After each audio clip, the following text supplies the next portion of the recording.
blessing. Hold on. What? Where?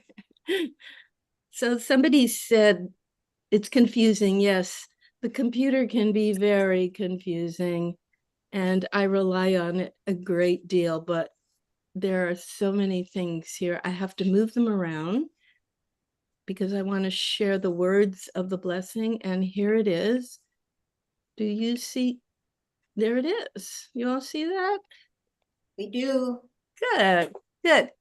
So there's a wonderful Torah scroll. And what's interesting about this image is that if you look right towards the right, that is in this Torah portion. That's the crossing of the sea. That's the song of the sea. And it's so wonderful to see it because it's like 3 columns. But what's important is to acknowledge what we're doing today. It's why we do a blessing. So you're welcome to join me as we do this blessing for Torah, for the study of Torah together. Baruch Adonai Eloheinu Melech Haolam Asher Kiddishanu B'mitzvotav V'tzivanu La'asok B'divrei Torah. So the piece I always point out is that word la'asok. It's to immerse ourselves. But you know the word in English to soak up. So whenever I hear la'asok b'divrei Torah, it's soaking up literally the words of Torah. So I'm going to stop sharing that. I'm going to now share a different image to kind of get us in the spirit of what we're doing. And again, I have to move things around so we can actually find the right image. You may even be seeing it, but I'm not seeing it. So let's see. There she is. So just to get into the spirit of today's Torah portion, this is an image of the people Israel, as they have traveled. They're now in the desert. And it's so helpful to kind of imagine what that might be like, what it's like to live in the desert. What did those people look like? What were they feeling? What was prevalent in their minds? And so we're going to look at Bishalach. And while you're looking at this picture, let me share a couple of things. And I'll start by reading. Some of you have your Chumash, and you know we're on chapter 13, and we begin with verse 17. So let me read, just you can hear the sound for a moment of the Hebrew itself. Vayehi Bishalach Haro et ha'am V'lo nacham Elohim derech eretz Pilishtim Hi karov hu Hi amar Elohim Pen yanachim ha'am V'roshtam melachama V'shavu mitzrayim. Actually, it's Mitzrayma. So it happened when Pharaoh sent out Bishalach, the people, that God did not lead them by the way of the land of the Philistines, because it was near, it was close. For God said, and I'm going to leave it there, because we're going to talk about all the possibilities of what that means. So we know, when we had the last plague, and the Israelites are in their homes and they're protected by the red blood, right, on the lintels. And they are having what one might consider the very first Seder. They have slaughtered the lamb, they have the matzah, they have the bitter herbs. They are literally doing what we have continued to do, for generations and generations. And then they're told to do what? To leave, and to leave quickly, which is why they say, we have matzah instead of something else, because it just didn't have time to rise. But there are many reasons why it's matzah, but the focus is they kind of rush out of there. They hurry, they go quickly.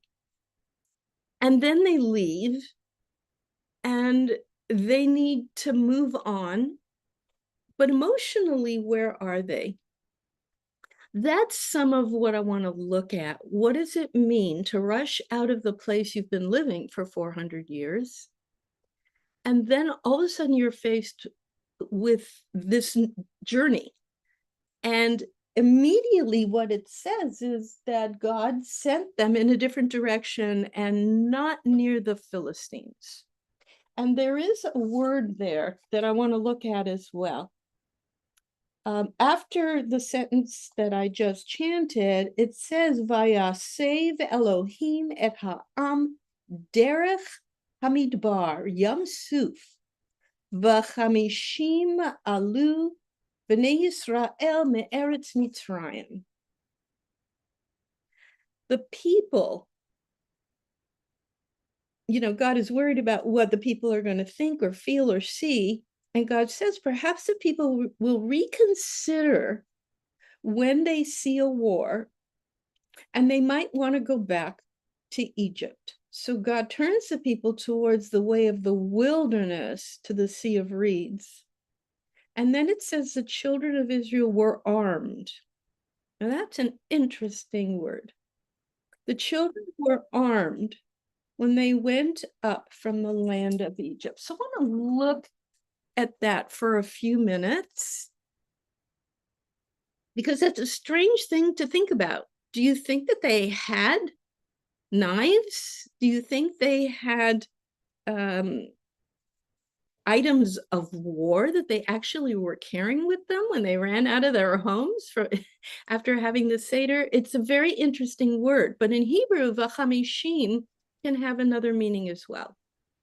So let's just, for one moment, I'll take you out of this picture. We'll come back later to another photo when we talk about the nurturance. So God provides them what they need. In that moment, it says that they have a pillar of cloud and a pillar of fire. That's interesting in and of itself. So there is this sense of protection that the people actually have.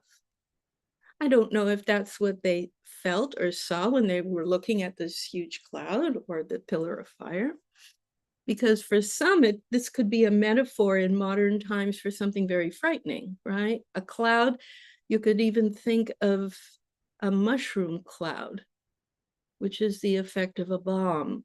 Or you could think, after the weeks that we experienced in LA, about a pillar of fire as being something rather frightening and terrifying. And the cloud is something that in a way protects them physically, whereas the fire, for some commentators, represents something more spiritual. Fire is about the flame, it's about light. So what we have represented by God's presence in the pillar of cloud and the fire, we have a little bit of God is protecting them both physically and spiritually. Suzanne, yes? You have to unmute now. Suzanne, we can't hear you. Okay, but now you can. No, we can't. My thought when you read the portion with the words, and they were armed. Yes. I think that even now, if we're going out in the night and whatever, I think that a lot of us feel like we need to have some protection. you know, for example, I walk my dog every night, and I have in my little carry-on, I carry some mace because you just never know. You just don't know. And I'm We happy don't to know. hear that they were realistic, you know, protected of themselves and each other. Well, that's a very good point.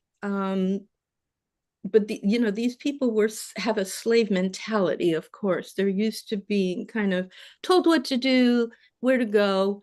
And yes, there are times in our lives when we kind of, I was They going to were say, frightened. well, yeah, let's get to some of Yeah. what they were feeling, Suzanne. Thank you for raising that. Let's talk about some of the stuff that's going on, right? That we can imagine. Um, but the thing that these people, yeah, Steve, give me 1 second. I just want to get this idea out. The thing that these people need more than anything at all is to develop faith and trust. Truly, that's the piece in a way that they didn't have all those years in the midst of their slavery. And in Hebrew, we call it emunah, which is faith, and trust is bitachon, bitachon. So these two elements are really key to the survival on one level. The survival that you're talking about, that physical survival, yeah, you need to protect yourself. But to protect yourself in life, to get through the challenges, you need to have faith and trust and resilience, right? Which they didn't have yet. But Steve, go ahead. What's Well, what? I was just going to say that in some ways, I always had the impression that these slaves are actually different than how we envision slaves from learning about slavery in the South. Because, among other things, they didn't live among the Egyptians and in their houses or in their fields. They lived in their own community. They were 100% dependent on Egypt for whatever was given them, and obviously had their work lives essentially dictated by the Egyptians. But they did also have some community and ability to be among themselves. They weren't bought and sold among individuals, families weren't broken up, and they lived together. So they actually are a little better mentally prepared, I think, than how we as Americans would understand slavery. That's a great point. It was a different kind of slavery. The families did live together. They had that moral support. The blacks in the South were torn apart and often were even used to create babies, for other families. So yes, but even with that, God was very aware that they did have still what most of the commentators call a slave mentality. What's the slave mentality?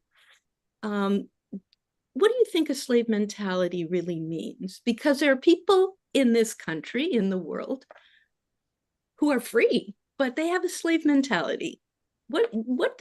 Does that look like and feel like, do you think? Anybody have a suggestion or an idea what that? Yes, Roy. I hope I can tie that to the topic we talked about being armed. A slave mentality means that you do not have sort of the inner um, psychological condition of being the agent of to be the master of your own agency, meaning that you Beautiful. are not able to be the determinant of your own, probably more psychological condition, I love as well as you may be in bonds because you're a slave, but you can kind of determine or mitigate some of the adverse aspects of that by adopting certain mindsets. As far as the armed, that's kind of tied in that there's sort of a literary device here, I think, in the text, in that it's foreshadowing what is going to come, and what is going to come is the Ten Commandments and Torah, and is when you're armed with that, then you'll have all the devices, the inner devices, psychological, emotional, to deal with life situations. Yeah, well, thank you. That was beautiful. Yes, they were not masters of their own destiny, for sure. We know people, even in our day and age, who psychologically are dependent or addicted to certain things, right? That's a slave mentality. They are totally controlled by a substance, or whether it's drugs or alcohol or gambling or shopping, whatever it is.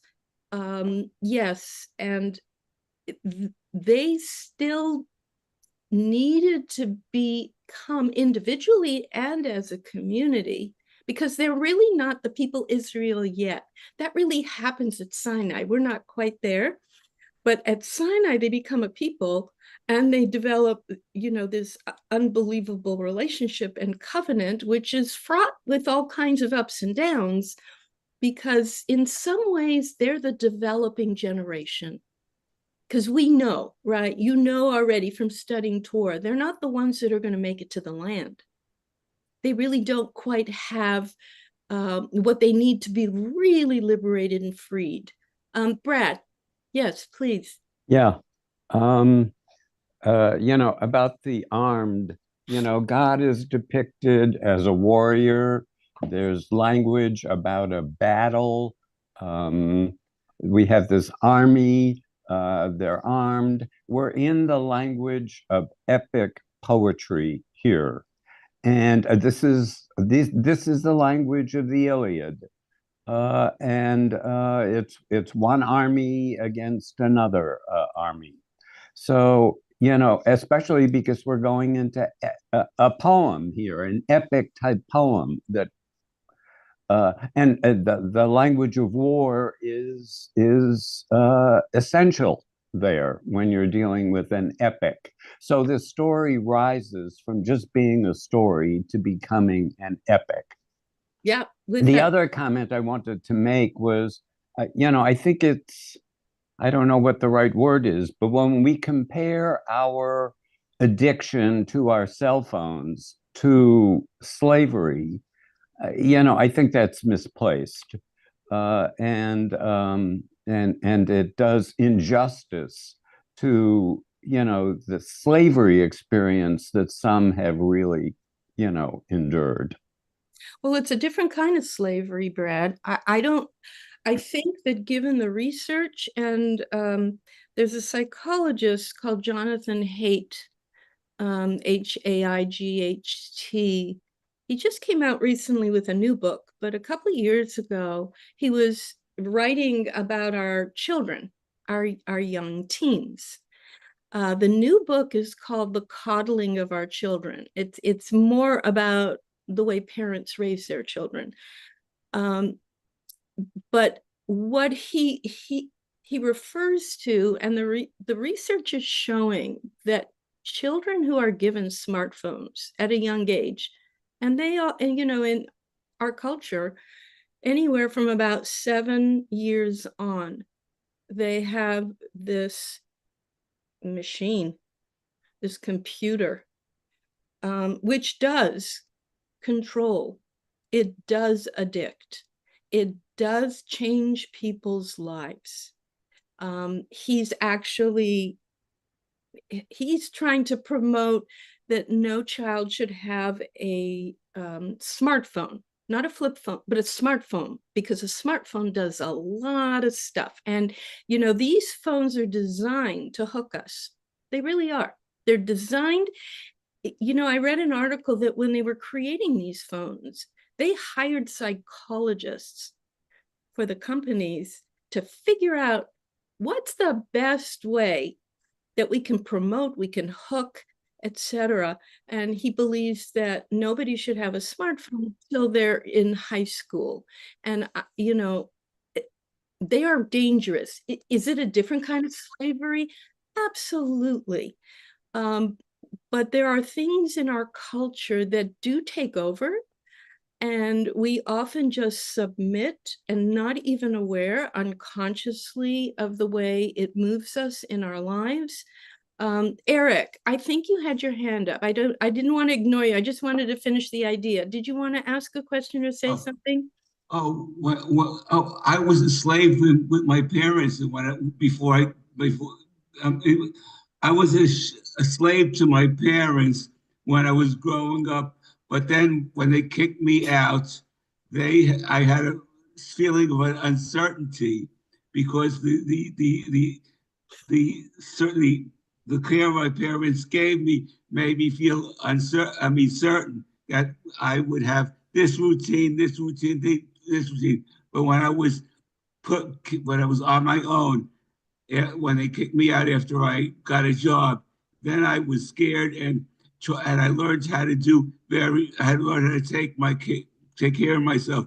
I learned to cook. I learned to shop. I learned to pay my bills, and then it was a form of responsibility. When you're not a slave, you're responsible for yourself and you're responsible for others. Thank you very much. Yeah, thank you, Eric. There are people in relationships, there are people in family who actually live that way in independency.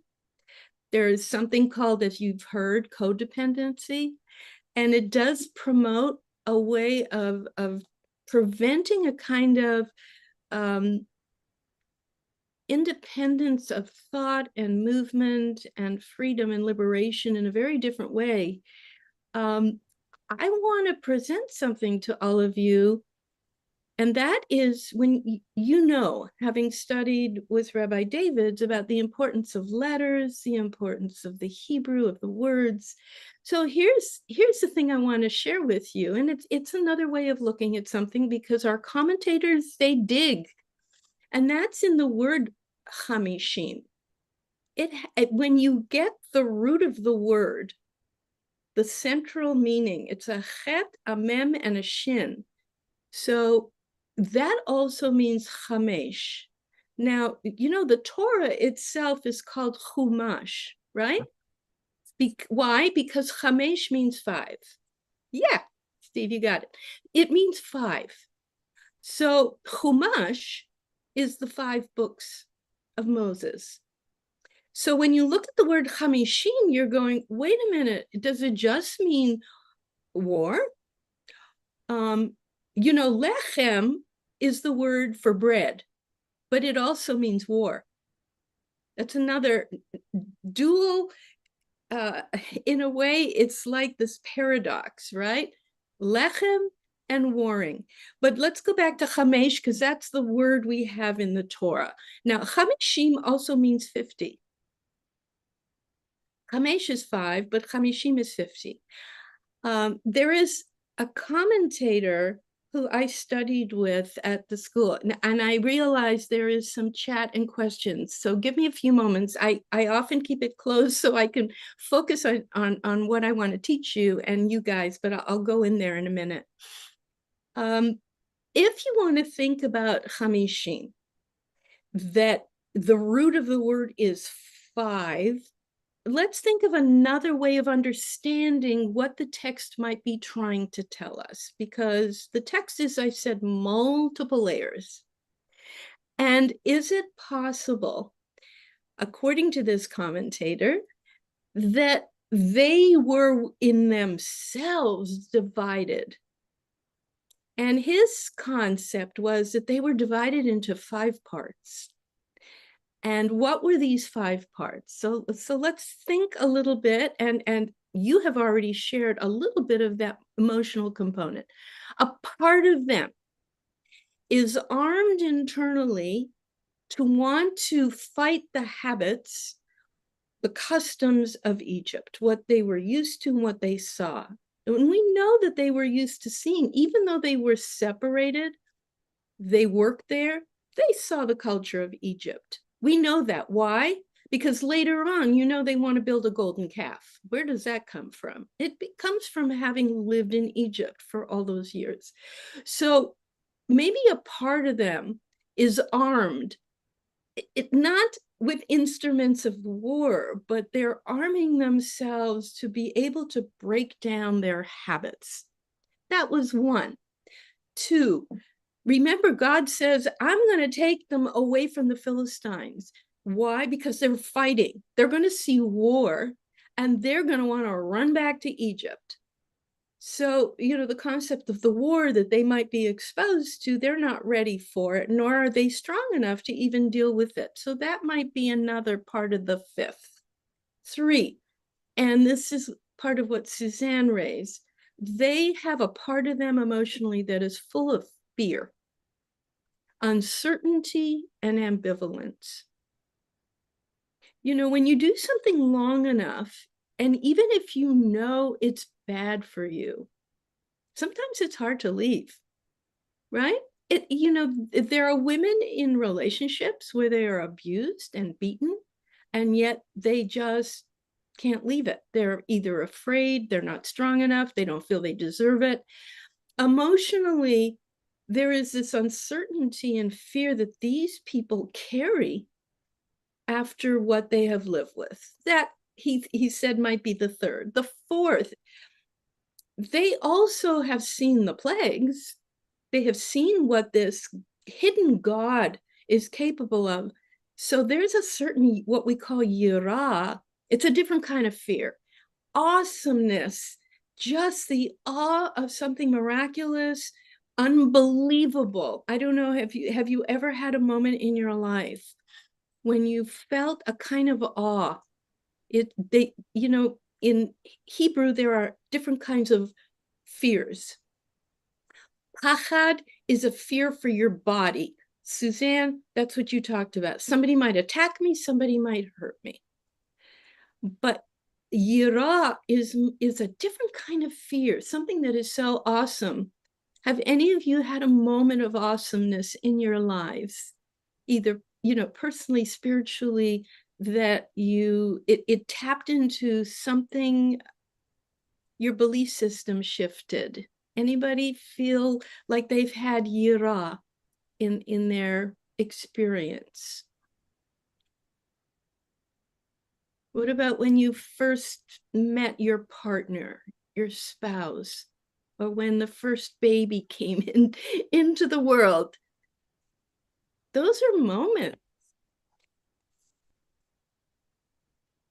Those are, it keeps tinging and pinging here when people come in.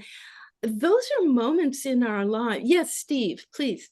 Well, I was going to say, I think you can experience that at very different levels. I don't think you have to be overwhelmed, but I think you have a sense of that just being at a service and being moved, I think, is a sense of that word, even though it doesn't mean you're blown away.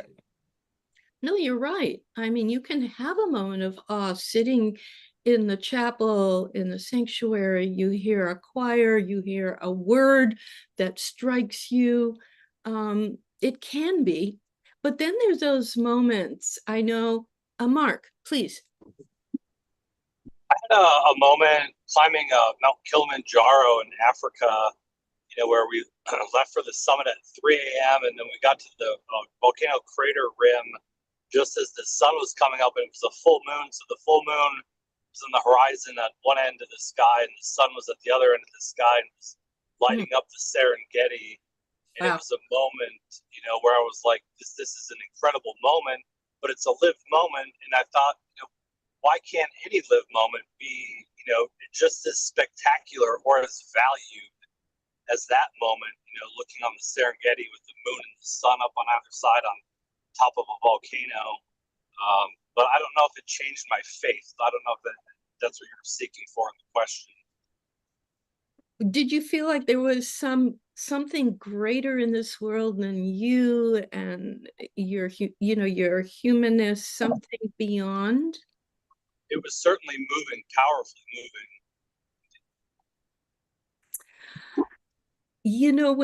When I was in, my husband and I took a trip to Europe and Israel, but before we got to Israel, we were in Greece, and there were ancient places that when I went there, because I knew that they went back, to 4th century BCE, I was so overwhelmed by what I saw and what I felt there, because we went before the buses showed up, all the people come, and then the experience shifts. And moments in Israel, of course. But I have to say that when I had my first child, when she came out and I saw her, I was moved beyond imagination. And my husband was there, and he cut the cord. And for him, that, again, I always make the statement, he cut the cord, but he was tied to her for life. Those are moments that are beyond imagination. I felt as if God had just tapped me, on the shoulder and said, this is what creation is like. There are moments in our lives. Yes, Howard, please.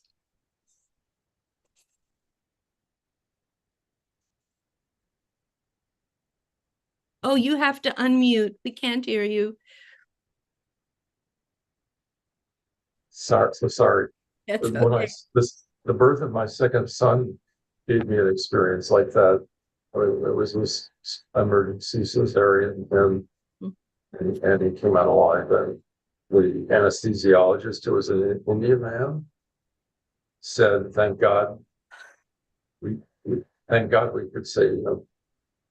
And that changed a lot of, I think, 45 years ago. That's a miracle. That's one of those miracles. There Because I are. was thinking, well, God didn't save him, you saved him. You're the anesthesiologist with what you did, which I saw, which I watched, resuscitating him. You saved him. But actually, he said God saved him. Well, that raises an issue, Howard, of each one of us. Do we do everything that we do on our own? He was a skilled person. He had been trained, and Exactly. yet we all believe, I hope that we're not in it alone. I feel in my work, in my life, that God has accompanied me and sometimes pushed me and sometimes helped me see something I needed to expand my wisdom and knowledge. We're not totally alone in our achievements. For some of us, we believe the divine. And, when you look at the tradition, the Torah in chapter 2 of Bereshit reminds us that God forms the human being, but then breathes into the nostrils, and we become this living human soul, and that God is a part of who we are and who we become. And can I just share with you something? I didn't do it last time. Let me get it, because I want to share. It's a picture. I'm coming back. It's on my shelf. And I don't know if any of you have ever seen this or are aware of this, but you see this picture? You all see that? Have any of you seen this before? Some of you may, but most of you haven't. So that's God's name, Yud He Vav He. You all know that word is in Torah. It's not supposed to be actually pronounced, but the mystics and the Kabbalists believe we should. But this brilliant man created a vertical Yud He Vav He instead of horizontal. And what do you see? You see that the letters of God's name are embedded within the human being. I mean, to me, this is the most spectacular piece of Judaism, because what it teaches when it says that we are formed in the image of the Holy One of God, that we literally are, the name is embedded in each one of you. Each one of us has what I call in the marrow of our bones. We have a physical skeleton, correct? It holds us up. I call this a spiritual skeleton. And I see it, I feel it, I see it in the marrow of the bones itself. Torah teaches God created the human being and blows into our nostrils every single moment. It's a whole nother tangent, which I love to teach, which is a particular breathing technique and connecting with God every moment.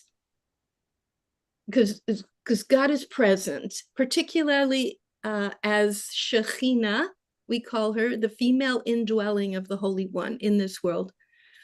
But this name, which is both masculine and feminine, because there are two heys, right? And a hey represents femininity. Every Hebrew word with the hey at the end, almost every word, is feminine. It also is called the hey of direction. But if you see a word with a hey at the end, you can pretty much realize, oh, that's a feminine word. Since the Hebrew language is masculine and feminine gender. But Yud Hey Vav Hey is both. The Yud and the Vav is masculine, the Hey is feminine. So I show that to you as you're talking about skill and talent, that what the mystics, even traditionalists, believes that what's unique and special about each one of you is that God spark. And we all have a God spark. That's our soul, it's our neshama. It's besides the body, besides the mind. Yes, Eric. Oh, why did God create people with autism and a lot of infirmities if we were in God's image? It really gets to me, because I'm on the autism spectrum myself, and at level 1, I'm able to take care of myself basically, but I need support in various things. But why did God create people like me but also we have special talents too that are not exposed to the unknown known universe. So we may become total participants in the act of creation. So it really bugs the hell out of me that people like level 1 autism people, we are geniuses, but we're not recognized by the neurotypicals that we are worthy to be included in the community. I rest my case. Well, first of all, the idea of not being welcomed in the community is a whole nother discussion. Oh, that's like social skills were not developed, and we're basically afraid of meeting people that they will dislike us or anything like that. Thank you. I think I rest my case. Yeah, people do judge. I don't know that God created perfection.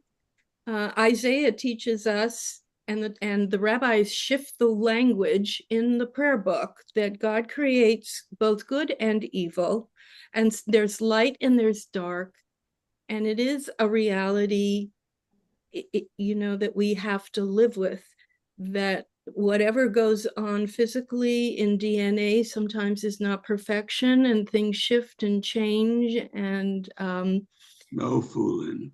Yeah, there's no question.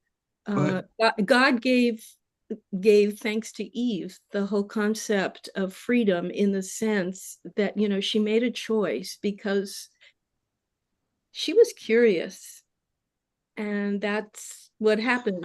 We end up with a certain level of freedom because that's who we are as human beings, which means we do have to make choices in our becoming who we are and how we learn to treat other people. The tradition tries to remind us as much as possible about chesed, rachamim, and kindness, and that there is not perfection in the human realm.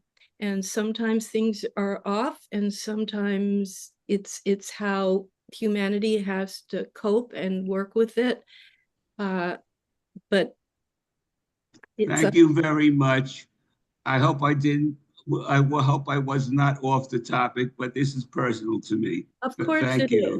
No, it's not off the topic. Torah is personal, and it's what, for me personally, it's what Torah is about. It's not just a story.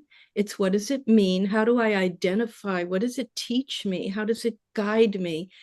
This whole idea of chamishim, that it may not mean war, though it's interpreted that way. It could mean 5, divided into fifths in the complexity of what these people were capable of and who they were.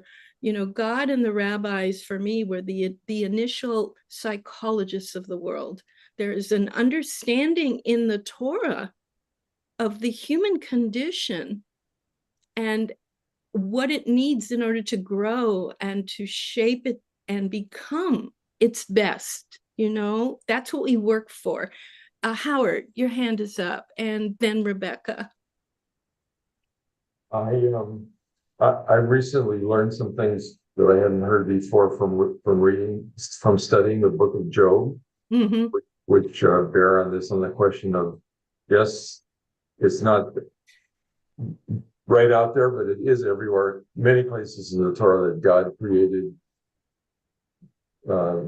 peace and God goodness, and God created evil, and the book of Job, I think, gives several contradictory sort of threads of answers about what is that about. But one of them I didn't know about. Job never loses his faith. He's always faithful with God, but he says, God, you have been unfair.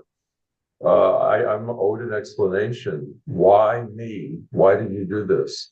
And eventually God answers, I'm not going to tell you, I have no time to give you an answer like that. Just have no concern to me. I'm busy with much more important things than that you wouldn't even dream about. And that's one answer that I had never heard before, but it's an answer. Yeah, God basically says to Job, who the hell do you think you are? Exactly. Right? That's really how it God finally says, you can't figure this out, nor can you determine. God is beyond the human way to really understand certain things in this world. And believe me, we're living, I think many of us, in a world that's unrecognizable at times. And it's not for God to fix it. It's really, we were given the gift of freedom ultimately. And sadly, certain people make choices that impact other people's lives. We know that. We're watching that in action. But thank you for bringing Job into this, because in the end, you know what? He has faith and he continues. He starts a new life. Which, how many of you have had challenges and difficulties that you have faced, and yet what happens? You move on. You find the resilience and the strength within you to handle it, to move forward. It's not that you're not touched by it. Maybe you're strengthened by it. Life is, hills and valleys, and we all have valleys. Rebecca, I'm sorry. I wanted to make sure you got a chance to say something. Could you just repeat the first 2 thoughts that you gave us, ideas and concepts of the Hamesh? So the third one was fear and uncertainty. Fourth one was awesomeness. What were the first 2? The first one was this idea psychologically of being armed to battle with their habits. It's a different kind of battle. It's a different kind of fighting, right? Armed to fight the habits of the slavery and the mentality. The other one was literally more about armed to fight in the wilderness. Remember, the wilderness, it's not a desert, it's a wilderness. Only God knows what's going to be out there for them to face and to have to deal with and confront. So it's a different kind of battle. One is interior, one is exterior. Does that make sense? Yes, thank you. Welcome. I can't believe it's 10 to 10 already. I have so many things that I wanted to share. Is there any other comments or questions? How did you feel when I show this to you? What does that trigger for? Does anybody have a response to what this feels like? And I want to make one comment. This is not only for yourself. There is an inner strengthening of the spiritual skeleton. How about looking at the other person and seeing that skeleton? How are you going to treat the other if you see God's name embedded within them? So it's not just how you walk around and image and feel about God's presence within, but when you engage and interact with other people, if you see God's presence in them, what do you think? You think you'll treat them differently?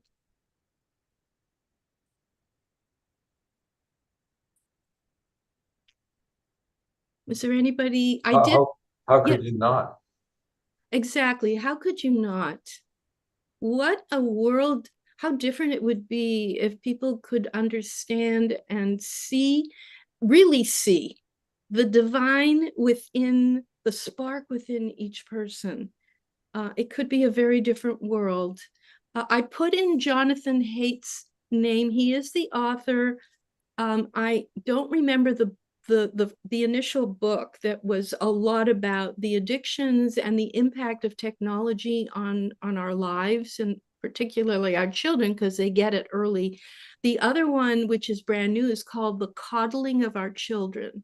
Coddling, because of the way parents actually protect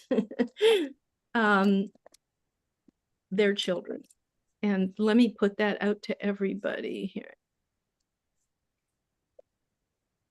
And Jonathan Haidt.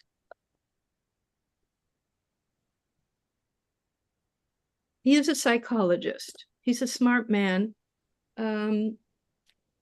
So we didn't have time to pursue everything, but what I want to leave you with is really thinking internally.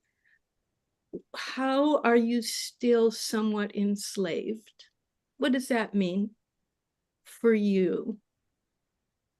Hamishim, how are you armed to cope, to deal with life, whether it's internal or external? And the thing we didn't really look at, I wanted to look extensively, is the whole idea of the journey that God takes them roundabout. It was like a 3-day journey, but God wanted a complicated, circuitous route for a reason. And, you know, everyone here, including myself, we all have circuitous journeys. They're not straight, right? We get veered left, right, up, down in so many different ways that impact us and make us grow and make us expand, that bring us down and then bring us up again. God wanted a circuitous route. I was going to share on the screen a midrash, some midrashim, which we don't have time for, so you could just see what the rabbis write. Why? Because there's so much commentary on why they needed to go in a roundabout way. But given the time, I want to make sure that I do my due diligence. And I thank you for being here and for being present to let me share my Torah, which may be different, unique, or not. But I appreciate your presence and your response and your questions and statements. Rabbi? Yes. Will you tell us, it's me, Susie, will Yes, you tell us Susie. where your synagogue is located?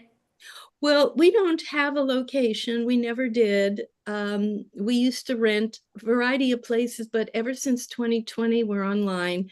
I'm happy to share, you know, if I'm going to put in my email only because if you want to speak to me or you want to ask me or you want to know more, that's how you can reach me. But we are basically online. for all kinds of reasons. And we never had the good fortune of having a building, but in some ways we always felt that it was a burden. My husband was the rabbi at Temple Emmanuel for 16 years. Oh, So he knew what it was like to have a building and the responsibility and the debt and the building and all that goes with it on the physical plane. And that was something that, in a way, we were liberated from. thank you. So what I'm going to do is share, I put the Kaddish, because I didn't have it last time. I wanted to have it for you. When we do it, I have some names that I do want to share. I just have to get rid of some pictures so I can find it.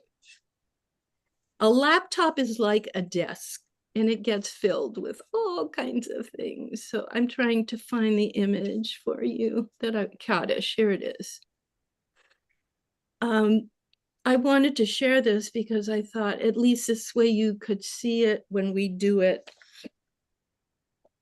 But these are the people who have passed during this month: Nancy Bell, Alice Berkowitz, Robert Brand, Hamlin Emery, Jerry Felsenthal, Louis Joseph Hessen, Sila Horn, Stan Inglis, Donald Eozi, Daniel Elkin Levin, Norman Malin, George Nagler, Herbert Rettinger, Adrian Rosenbaum Jacobson, Robert Bob Roth, Arlene Salkin, Hal Slan, Ruth Stoch, Bradley Eric Sugar, Philip Sunshine, Diane Thome.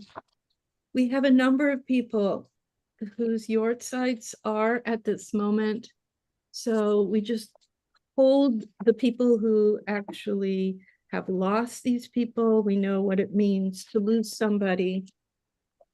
But here are the yortsites: Morris Aber, Toby Alex, Constance Agnon, Morris Asgar, Goldie Baker, Melanie Bayer, Paul Beck, David Solbenzel, Nora Burstein, Bob Blenner, Benjamin Blum, Philip Breitbart, Paul Brock, Herman Berg, Henry Kleineck Kahn, Ruth Kaplan, Alex Chayskis, Milton Cohen, David Cohen, Elliot Corday, Gladys Davis, Harold Donzes, Angela Gloria, Alexandra Dalian, Robert Ehrman, Erwin Feinstein, Sheila Feldman, Hildy Ann Fell, Helen Gelfand, Aaron Rose Glazer, Betty Glucken, Edward Goldfeder, Herbert Goldinger, Belle Gordon, Leo Gottlieb, Diane Dorothy Grant, Jim Gutman, Irving Heller, Eugene Holden, Boaz Hoppenstand, who I knew, Joan Jaffe, Elizabeth Jane Kahan, Esther Kahn, Casey Kahn, Judith Kapoor, Bruno Katz, Louis Katz, Jeremiah Kerner, Meir Benatan Kakshuri, Eddie Kirshner, Barbara Klausner and Bertram Klausner, Henry Kleinbart, Herbert Klein, Cleo Koppelson, Sam Kopolsky, Jessica Korn, I knew her too, Faye Davidov Kotzberg, Edna Kuden, George Kurtz, Alfred Krushinsky, Geraldine Lapidus, Roberta Levitt, Sylvia Letterman, Margot Becker Lee, Mina Lester, Shirley Levitt, William Love, Milton Malin, Nathan Marblestone, Becky Miner, Steve Menkes, Joel Miller, Lillian Miller, Seymour Miller, Marshall Mintz, Edward Mitchell, Andrea Moyer, Paul Baden, Seymour Benchinar, Ina Person, Stephen Platt, Bebby Puro, Cecily Renoff, Barbara Reskin, Nora Ruth Rubin, Wesley Richards, William Richmond, Hillis Rittenberg, Lucas Rosenthal, Fred Rosenoff, Rhoda Ross, Ewell Roston, Lillian Roth, Sarah Lee Rudnick, Sarah Samray, Lou Savage, Arlene Schaefer, Frida Scheiber, Tilly Schwab, Kurt Seelman, Len Shepoff, Neville Shear, Ann Schrager, Erwin Schreier, Sarah Lynn Sidley, Norman Seibert, Ephraim Silber, Kenny Singer, Judith Smook, Bruce Stein, Alice Sugarman, Paula Sunshine, Julius Tabak, Morris Tarika, Gertrude Tiedelman, Dinah Waller, Evelyn Wasserman, Joseph Wexler, Raphael Weinstein, Ida Weisblatt, Magda Weiss, Julia Weisskopf, Sam Weitz, Ann Williams, Irvin Wixon, Selman Yehuda. We acknowledge those who have died defending the state of Israel, those who have no one to say Kaddish for them. We join together as we recite the Kaddish. Yitgadal, V'yikadash Shemei Rabbah, V'yamah Divra Chirutei, V'yamlich Malchutei, B'chayechon, Uv'yomchon, Uv'chaye Dechol Beit Yisrael, Bagala Uv'isman Kari V'imru, Amen. Yehi Shmei Rabbah Mevorach, Leolam Ulomei Almaya. Yitbarach, V'yishtabach, V'yipa'ar, V'yitramam, V'yitnaseh, V'yithadar, V'yitaleh, V'yitalal, Shamed Kursha Brichu, Le'ela min kol bechata v'shirata, tush bechata v'nechemata, da'amiram v'yoma v'yimru, Amen. Yehi Shlomo Rabba min Shamaya, V'chayim aleinu v'al kol Yisrael v'imru, Amen. Osei shalom b'romav, hu ya'aseh shalom aleinu v'al kol Yisrael v'imru, Amen. Strengthen the spirit of those who are captive, and bring them our prayers that they may be protected from all harm. Implant understanding in the heart of the enemy that they may return our captives in wholeness of body and spirit. Grant wisdom to the Israel Defense Forces that they may secure freedom for the captives without loss of life. Grant strength of spirit and courage of heart to all the sons and the daughters of Abraham and Sarah, to release the bonds of captivity and allow us all to live in freedom. They shall call upon me, and I will answer them. I will be with them in distress. I will rescue them, and I will honor them. And we all say, Amen. Amen. And have a wonderful Shabbat, and I look forward to seeing you next week. Thank you. Shabbat shalom. Shalom. Shabbat shalom. Shabbat shalom. Shabbat shalom.